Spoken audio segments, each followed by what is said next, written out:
2025년 1월 26일 일요일 돈다방 미쓰리 시작하겠습니다. 자, 어제 돈다방 미쓰리는 지난주 목요일, 금요일 뉴욕 증시 마감 현황을 전해드렸고요. 오늘 돈다방 미쓰리는 국내 증시 같은 경우에는 다음 주 1월의 마지막 주, 비록 1월의 마지막 날인 1월 31일 단 하루 열리지만 뉴욕 증시는 계속 열릴 거고 굉장히 중요한 이벤트가 많기 때문에 어떠한 이벤트가 있는지를 오늘 체크해 볼 거고요. 이제 설 연휴가 지나면은 빼박 2025년이죠.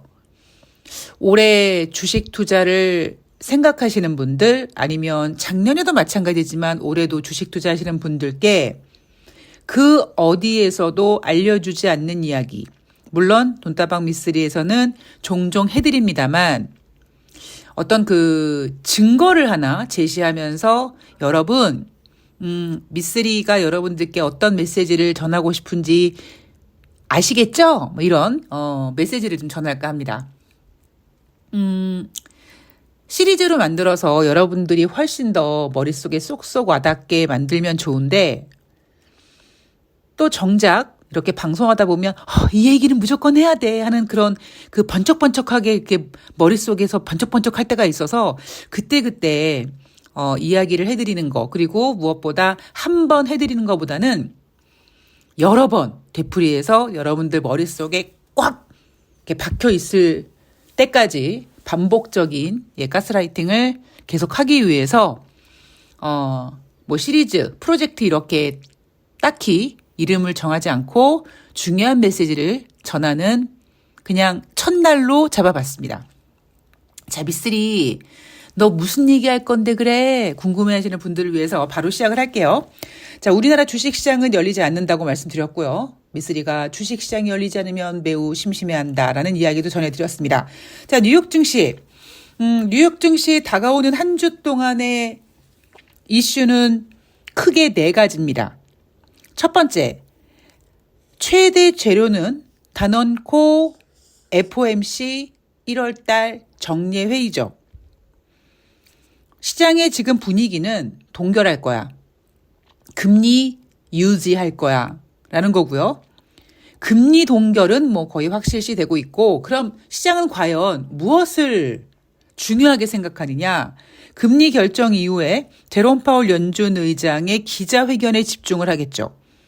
왜냐하면 2025년 첫 번째 FOMC 회의라는 의미도 있고 트럼프가 1월 20일 취임한 다음에 금리 인하 압박을 하겠다라고 했기 때문에 트럼프의 금리 인하 압박을 제롬 파월 연준 의장은 어떻게 받아칠 건지 거기에 대해서 시장의 관심이 집중될 겁니다. 지금 현재 2025년 연준의 금리 결정 계획은요. 2번도 아니고 딱 1번이라고 합니다. 올해 미쓰리가 가장 자주 할 말. 과연 연준이 올해 금리 인하를 2번 할 수 있을까?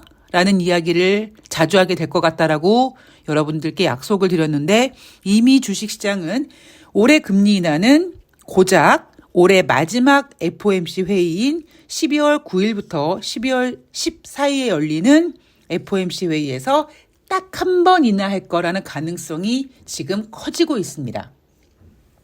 제가 이 금리 인하에 대한 이야기를 해드리면서 작년 9월에 연준이 50bp 금리 인하를 하면서 2025년 4번의 금리 인하를 계획했다가 12월 FOMC 회의에서는 4번의 금리 인하 가능성이 2번으로 줄었다. 이 설명을 해드리면서 왜 9월 달에 2025년 금리 인하 횟수가 4번이 될 수밖에 없는지에 대한 이야기를 설명해 드렸습니다. 왜? 그때는 경기 침체 우려가 너무 컸고 그러다 보니까 연준은 점진적이라는 금리 인하가 아니라 50bp 비컷을 단행한 만큼 약간 뭐라 그럴까요? 쫄았어요. 그러다 보니까 50bp 금리 인하하고 금리 인하 더 해야 될 것 같아. 경기 침체 이야기 나왔어. 그래서 2025년 4번의 금리 인하를 꿈꿨다가 12월 되니까 경기 침체 이야기 안 나오는데 괜찮은데? 이래서 2번으로 줄었다. 이런 이야기를 해드렸습니다. 지금 현재 2025년 금리 인하 가능성은 올 연말 마지막 FOMC 회의에서 고작 한 번 될 것 같은 느낌적인 느낌이 있어 라고 분위기가 만들어지고 있다고 합니다. 물론 이런 거 다 의미 없습니다. 자, 두 번째 이벤트. 4분기 어닝 시즌 하이라이트입니다. 테슬라, 애플, 메타 플랫폼즈, 마이크로소프트 등 M7이라는 빅테크 실적 발표되고요. 여기에다가 제너럴 모터스, 캐터필러, 블랙스톤, 엑선모빌, 쉐브론 뭐 이렇게 여러분들이 들으면 그 기업 할 정도의 대기업들, 큰 기업들이 4분기 어닝 실적을 합니다. 어닝 실적 발표를 합니다. 뭐 AT&T 같은 통신회사도 하고요. 예, 뭐 하여튼 4분기 어닝 시즌에 거의 반 이상의 기업들이 실적을 발표한다라고 보시면 될 것 같습니다. 그만큼 그 어닝 시즌의 하이라이트다. 언제가? 대한민국 주식시장이 열리지 않는 1월의 마지막 주에. 자, 세 번째 이벤트는요. 트럼프입니다.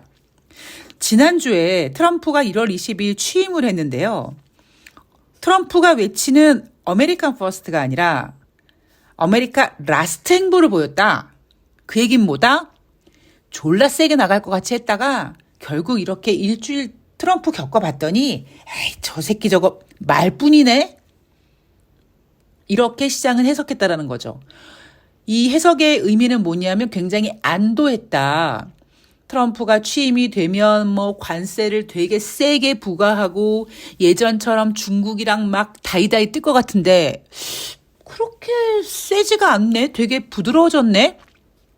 바짝 긴장했다가 뭔가 이렇게 부드러워지는 분위기를 뉴욕 증시가 잘 소화시키면서 올랐다라고 얘기하고 있는 겁니다. 제가 여러분들한테 트럼프가 당선되기 전에 이런 얘기를 해드렸습니다. 트럼프가 원하는 모든 것이 다 이루어지지 못할 것이다. 이 이야기를 언제 해드렸냐면 트럼프가 당선이 되고 트럼프가 막 세게 얘기했을 때 여러분 트럼프는요 사업가기 때문에 말만 저렇게 하지 실질적으로 트럼프가 원하는 대로 다 이루어지지 않습니다.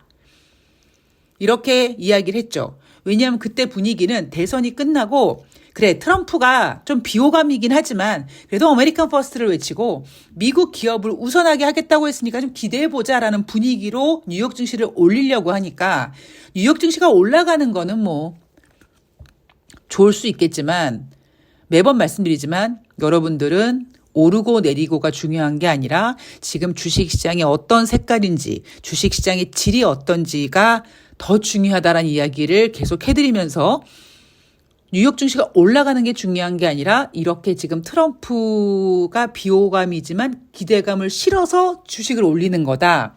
그런데 트럼프가 원하는 대로 다 되지 않을 거다라는 이야기로 제가 이렇게 쉼표를 한번 찍어드렸습니다. 자, 트럼프 2기는요. 분배보다 성장이라는 의미를 갖기 때문에 뉴욕 증시가 굉장히 호재로 받아들일 것이다 라고 전문가들은 얘기하고 있습니다. 자, 그리고 다가오는 1월의 마지막 주 빅 이벤트 네 번째 바로 경제 지표입니다. 27일 월요일은 12월 신규주택 판매, 1월 달 댈러스 연방은행 제조업 지수, 28일 화요일은 12월 내구재 주문, 11월 S&P 코어로지 케이스실러 주택가격 지수, 29일 수요일은요. FOMC 연준의 금리 회의가 끝나고 결정이 나면서 기자회견이 진행되는 날이고요. 30일 목요일 주간 신규 실업상 청구 건수, 미국의 4분기 GDP 속보치, 그리고 ECB 유럽 연은의 금리 결정이 진행이 됩니다. 그리고 31일 금요일은 12월 물가지수, 개인소비지출 물가지수 발표가 되고요. 1월달 시카고 PMI 지표가 발표가 됩니다. 자, 뉴욕 증시만 거의 열린다고 생각했을 때 다가오는 한 주는 네 가지 빅 이벤트가 있는데 FOMC 회의, 4분기 어닝 시즌 피크, 그다음에 트럼프, 그리고 경제 지표인데 경제 지표를 어떻게 체크하시면 되냐면요. 제가 이것도 마찬가지로 여러분들께 굉장히 중요하다고 말씀드립니다. 여러분들은 과연 지금 언제 살고 계십니까? 1월 말에 살고 있어요. 그죠? 그런데 1월 27일부터 1월 31일까지 발표되는 경제 지표를 보면 아까 제가 살짝 힘주어서 얘기했습니다. 11월 S&P 코로지 케이스 실러 주택가격 지수. 그쵸? 1월 말인데 여러분들이 1월 28일 화요일 날 확인하게 될 경제 지표는 12월도 아니요. 11월 달 주택가격 지수입니다. 지난달 12월 주택 판매라든가 내구재 같은 것도 발표가 되고 11월 달 지표도 발표가 되고 그리고 1월 달 시카고 PMI 지표도 발표가 됩니다. 경제 지표를 보실 때 내가 과연 지금 언제를 살고 있고 언제적 경제 지표를 확인하는지를 정확히 캐치하면서 체크를 하셔라. 이거는 제가 돈다방 미쓰리 방송하면서 계속 강조하는 부분입니다. 자, 이제는요. 제가 여러분들한테 올해 꼭 이 부분은 좀 꼭 가지고 가셨으면 좋겠다라는 어찌 보면 그 프로젝트 시리즈? 예. 첫 번째 시간인데 그 전에 제가 한 말씀만 드리면 제 방송이 광고가 많이 나가나 봐요. 근데 저는 그 유튜브 광고 없이 보는 거기에 가입해가지고 되게 재밌는 거는 저는 주식 경제 방송을 함에도 불구하고, 정치 시사를 보느라고 유튜브 한 달에 얼마씩 내면 이렇게 광고 없이 볼 수 있는 거를 결제해서 유튜브를 보다 보니까 제 방송에 이렇게 광고가 많이 나오는지 몰랐습니다. 근데 사실 아시죠? 그거 제 의사가 아니어서 뭐 그렇다고 광고를 안 하기에는 예, 또 광고 수익이라도 또 조금이라도 또 붙여야지 다행이니까 예, 제가 그냥 광고를 걸게끔 만들어 놨는데 제가 광고 횟수를 정하거나 그게 아니어서 여러분들이 좀 오해가 없으셨으면 좋겠습니다. 불편하긴 해요, 저도. 자, 다시 뉴욕 증시, 다시 주식시장 이야기로 넘어가 드리도록 하겠습니다. 일단 애널리스트들은 1월 달이니까 뭐 아시죠, 여러분? 감 잡으셨죠? 다 좋은 얘기 합니다. 뭐 예를 들면 우리 경제는 2025년 상저하고다. 옛날에 최상목이가 그런 얘기 했었죠. 최상목이가 있나요? 추경호가 있나요? 하여튼 그런 개소리 나불거렸습니다. 자, 증권사 애널리스트들은요. 대내외 불확실성을 선반영해 온 측면이 있는 만큼 올해는 대한민국 주식시장이 다를 것이다라고 얘기합니다. 작년에 뉴욕 증시는 막 대선도 있었고 막 그래서 2023년 11월 달부터 금리 인하 기대감, 2024년 1월부터 애플 빼고 AI 성장 기대감으로 2024년 상반기까지 올라왔다가 미국은 다른 글로벌 증시는 그런 분위기를 쭉 몰고 갔는데 대한민국 주식시장만 8월 달 이후 정말 완전히 따로국밥으로 돌았어. 그런데 올해는 다를 거야. 라고 국내 애널리스트들은 얘기합니다. 근데 제가 이 부분도 계속 말씀드렸습니다. 저는 2025년 대한민국 주식시장이 참 안쓰럽다고. 2400포인트 혹은 2400포인트 살짝 아래에서는 어느 정도 지금 바닥이라는 인식이 되어 있는 상태에서 2500까지 올라왔는데 여기서 자, 뭐 굳이 3000까지는 바라지 않더라도 그래 2800이라도 좀 가자, 2900 가자라고 끌어올리기에는 미국 주식시장의 고점 이슈가 있고요. 여러 가지 지금 미국 같은 경우도 막 경제지표가 막 뒤죽박죽 나오고 이슈들이 좀 있다 보니까 만약에 미국에 가지 못하면 대한민국 주식시장은 올해와 다를 것, 그러니까 올해는 다를 것, 2024년과는 다를 것이라고 하지만 굉장히 안타깝게 움직일 가능성이 높죠. 그리고 매번 말씀드리지만 주식시장이 지금 유동성 장세가 아닙니다. 사실 작년에 미국 같은 경우도요. 유동성 장세가 아니었습니다. 뭐 미국 자체 내에서 국채를 발행했다고 하지만 실질적으로 금리는 기대감으로만 쭉 끌어올리고 9월 달에 50bp를 인하하면서 거의 하반기에 와서 금리를 인하했기 때문에 작년에 미국 주식시장의 상승이 유동성으로 올라간 게 아니라 기대감, 대선 때문에 올라간 거거든요. 우리나라 같은 경우에는 여기에 뭐 윤석열 리스크도 있었고 뭐 여러 가지 이슈가 있다 보니까 더더욱 힘이 없었던 거고요.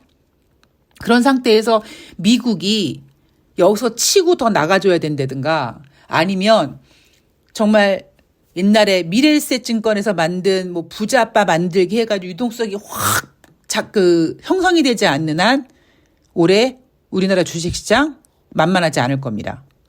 물론 다시 강조합니다만 2,400포인트 혹은 그 아래서는 어느 정도 바닥권이다라는 인식은 잡혔지만 시장 분위기가 그렇게 호락호락하지 않다고 제가 몇 번 말씀드렸습니다. 자, 이게 국내 애널리스트들이 이렇게 연초마다 하는 개소리입니다. 자, 그리고 두 번째. 1월 증시 분위기가 그의 환경에 복선을 깔아주는 달인데 통상적으로 1월이 강세면 즉 1월 효과가 나타나면 그의 코스피 상승 확률이 79%라고 합니다. 그래서 우리가 1월 효과 했는데 제가 1월 효과 그렇게 크게 못 누렸다라고 말씀드렸죠. 물론 대한민국 코스피 시장이 한 달 전에 2,400포인트 혹은 종가 기준으로도 2,400을 지키지 못했습니다. 지금 현재 2,500포인트에 와 있습니다만 고작 100포인트 정도 올랐습니다. 1월 효과가 있었다라고 얘기하기엔 살짝 민망하죠. 그런데 애널리스트들이 할 말이 없으니까 이런 데이터를 가지고 나와서 투자자들을 희롱합니다. 코스피가 1월에 상승했는데 1월에 상승하면 나머지 달도 상승할 수 있는 확률이 79%씩이나 되는데 2000년 이후에 1월 달에 코스피가 상승했음에도 불구하고 그해 주식시장이 하락한 경우가 딱 3번이라고 합니다. 그 얘기는 다른 말로 뭡니까? 그 3번을 확률을 제끼고도 1월 달 주식이 안 좋았던 달도 있었단 얘기죠. 자, 지금은 어쨌든 1월 효과에 대한 이야기로 제가 여러분들께 좀 썰을 풀고자 하는데 그 3번이 언제냐? 2002년 카드 사태, 2011년 남유럽 재정위기, 그리고 2018년 미중 무역 분쟁입니다. 이 세기 때가 언제냐면 1월에 주식시장이 좋아서 한 해 주식시장이 되게 좋을 것 같았는데 뚜껑을 열어봤더니 카드 사태, 남유럽 재정위기, 2018년 미중 무역 분쟁이었다라는 거죠. 그러면 예를 들면 뭐 코로나 때라든가 아니면 2008년 금융위기라든가 이럴 때는 1월 달에 오르고 내리고를 떠나서 큰 이슈들이 있었던 해고 1월 달에 올랐는데 그 한 해에 오르지 못한 3번의 경우 카드 사태, 남유럽 재정위기, 2018년 미중 무역 전쟁 여러분 이게 무슨 의미가 있습니까? 제가 지금 혹시 여러분들한테 어떤 메시지를 전하려고 하는지 감을 잡으셨으면 좋겠습니다. 저는 주식시장을 확률 따위로 얘기하는 거 되게 싫어하거든요. 1월 달에 올랐는데 1월 달에 올랐음에도 불구하고 그의 주식시장이 빠졌는 게 세 번의 횟수인데 이렇고 이렇다더라. 그게 무슨 의미가 있냐고요. 그런 거에 너무 현혹되지 마시라는 이야기를 제가 꼭 하고 싶어서 그렇습니다. 제가 올해는 1월 효과 얘기 안 한다. 여러분 1월 효과 얘기 왜 안 했겠습니까? 12월 3일 날 대한민국 같은 경우에는 계엄령 선포가 되면서 국민들이 바싹 긴장하고 걱정하고 하지 않았습니까? 그런 상태에서 주식시장에서 1월 효과를 얘기할 수가 없었던 거고 아까도 말씀드렸지만 2,400포인트 근처에서는 어느 정도 바닥이라는 인식이 되다 보니까 시간이 지나가면서 2,500포인트까지 올라온 거다. 그런데 1월 효과를 어느 순간 증권사 애널리스트들이 1월 효과 타령을 하더라. 여기에 현혹되지 마시고요. 1월에 올랐는데 그해 올라가지 못했던 게 2000년 이후 3번인데 이때다 이런 거에 여러분 의미 두지 마십시오. 그냥 머릿속에서 지워보십시오. 아마 그러실 거예요. 미쓰리 난 그거 생각하지도 않는데 네가 왜 그런 얘기를 해서 생각하게 만들어? 라고 생각하시는 분들도 계시겠지만 제가 지금 이런 이야기를 해드리는 이유는 왜 개인 투자자들이 주식으로 돈을 벌지 못하는가에 대한 이야기를 해드리고 있는 겁니다. 왜? 이런 기사들을 보면은요, 기대하게 되거든요. 그래, 애널리스트들이 1월 효과 있다고 조금씩 얘기하고 있고, 코스피도 2,500포인트 올라와 있으니까 이거 1월 효과 기대해도 될 것 같은데 가만히 있어봐. 79%의 확률로 다 올라가는데 3번 하락한 경우가 있는데 남유럽 재정위기 뭐 다시 일어날 것 같진 않고, 그다음에 뭐 카드 사태, 설마 그런 일 또 일어나겠어? 미중 무역 분쟁, 봤잖아. 트럼프 말만 하는 거. 이렇게 상승에 대한 기대감을 키울 수 있는 기사 혹은 그런 내용이거든요. 여기 현혹되시면 안 된다는 이야기를 꼭 제가 해드리고 싶었습니다. 마지막으로 제가 올해도 굉장히 많이 강조를 할 텐데, 대한민국 애널리스트들 혹은 전문가라고 하는 작자들은 주식을 잘 모릅니다. 그래서 뉴욕 증시가 혹은 대한민국 주식시장이 오르면 혹은 하락하면 왜 하락했지? 하고 하락 이유를 갖다 붙인다. 그래서 얘네들이 그런 이유를 찾지 못할 때는 뭐 관망세니 경계감인 이런 말장난 하고 있다. 이런 이야기 계속 해드리고 있습니다. 여러분 기억나실지 모르겠는데요. 작년 8월 달에 경기 침체 이야기가 나왔습니다. 이미 미쓰리는 5월 달부터 제가 8월 달 휴가 타령을 하면서 제 징크스 얘기를 하면서 8월 달 조심해야 된다는 얘기를 하고 경기 침체 이야기를 슬쩍 해드린 적이 있었어요. 다시 한번 각인시켜드리면 8월 4일 날 제가 방송에서 어떤 분이 미쓰리 하단을 언제까지 하방을 열어난다 그랬는데 언제까지 봤어? 어디까지 보고 있는 거야? 라고 했을 때 제가 장중에 2,400은 깰 거려라고 얘기한 그 날이 8월 4일 일요일 방송이었는데 8월 5일 날 코스피가 200포인트 빠지면서 장중에 2,400을 깼었죠. 그때 나온 이슈가 경기 침체였습니다. 그런데 그때 이 주식시장에서는 어떤 이야기가 나왔냐면 7월 달 일본 그 은행의 뭐 금리 인상에 관련돼서 엔캐리 트레이드 청산 우려로 8월 5일 날 블랙 먼데이였다는 얘기를 합니다. 제가 그때 방송에서 그랬어요. 여러분, 엔캐리 트레이드 청산 웃기는 소리라고 그랬습니다.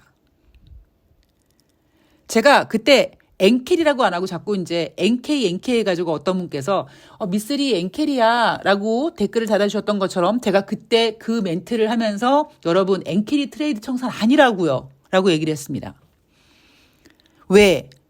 1월 24일 일본이 금리를 인상해서 지금 일본의 정책금리가 0.5%까지 와 있습니다. 17년 만에 최고라고 하죠. 그런데 왜 이번에는 엔캐리 트레이드 청산이 조용할까요? 이상하지 않습니까? 그죠?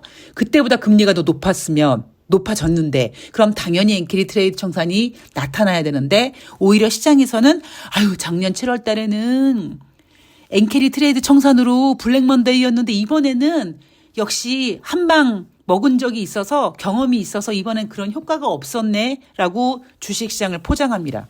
개소리예요. 뭐 예방주사를 맞고 그때 한번 경험이 있다 보니 알고 있는 악재는 더 이상 악재가 아니다. 이런 식으로 포장을 하는데 엔캐리 트레이드가 뭡니까 여러분? 일본 금리가 올라가서 자금이 이동한다는 거 아니에요. 그때보다 지금 일본 금리가 올랐다고요. 그럼 자금이 더 많이 이동하고 더 빨리 이동하고 진짜 이동해야 할 시점인데 진짜 엔캐리 트레이드 청산이 만들어질 상황인데 그때 우리가 경험했었고 그때 한번 당했기 때문에 지금은 괜찮다라고 얘기하는 전문가들이 개소리라는 겁니다. 제가 이거 굉장히 많이 강조했습니다. 작년 8월 달에 블랙 먼데이가 이루어진 거는 엔캐리 트레이드 청산 때문이 아니라 경기 침체 때문이고 경기 침체 이유가 나온 이유까지 다 제가 설명을 해드렸습니다. 자, 오늘 방송 정리하면서 다시 한번. 제가 물론 올해 방송을 하면서 뉴욕 증시 마감 현황 꼼꼼히 경제지표 같은 거 이슈 같은 거 악재 나오면 잘 토닥토닥 해드리고 호재 나오면은 냉정하게 평가해드릴 겁니다. 그런데 올해 제가 집중할 거는 정말 다른 방송에서 하는 개소리를 조목조목 다른 전문가들이 하는 개소리를 정말 조목조목 반박해서 여러분들이 주식에 대해서 다시 한번 생각하게 만드는 내가 알고 있는 주식이 그 주식이 아니었구나 잘못 알고 있었구나 주식 공부 잘못했구나라는 거를 깨닫게 만드는 그런 한 해를 만들고 싶습니다. 예전에 저한테 주식을 가르쳤던 분께서 말씀하신 게 뭐냐면 주식으로 돈 벌 수 있어. 그런데 주식을 잘못 공부하면 평생 못 번다. 라는 훌륭한 말씀을 해준 적이 있습니다. 그래서 여러분들께 올해는 진짜 주식에 대해서 제대로 좀 인식할 수 있는 그런 한 해를 만들도록 노력하겠습니다. 자, 설 연휴 잘 보내시고요. 저는 미국 주식시장이 열리면 뉴욕 증시 가지고 찾아뵙도록 하겠습니다. 자, 새해 인사 여러분 할 것 같은데요. 계속하겠습니다. 2025년 새해 복 많이 받으시고요. 올해 대박 나시기 바랍니다. 고맙습니다.